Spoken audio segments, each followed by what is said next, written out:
Christians can't take the mark of the beast.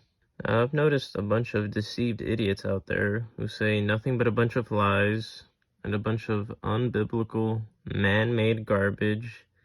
They say that if you're a Christian, you gotta watch out to not take the mark of the beast. And the unsaved Arminian, those who believe you can lose your salvation, say that a Christian can take the mark of the beast and that Christian will go to hell, proving loss of salvation for the believer. Well, the Bible does say everyone who takes the mark of the beast is destined to go to hell.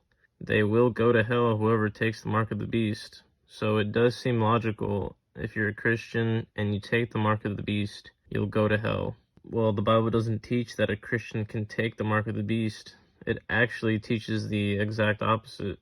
We see this in Revelation chapter 13, starting verse 7.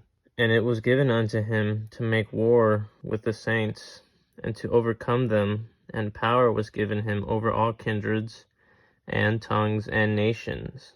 And notice this part. And all that dwell upon the earth shall worship him, whose names are not written in the book of life of the Lamb slain from the foundation of the world. So Christians are killed by the Antichrist, and only those whose names are not written in the Lamb's book of life will worship the Antichrist. So what this means is that only unbelievers will worship the Antichrist, because all believers are written in the Lamb's book of life. You see this in Revelation chapter 3, verse 5. He that overcometh, the same shall be clothed in white raiment. And notice this part. And I will not blot out his name out of the book of life, but I will confess his name before my Father and before his angels.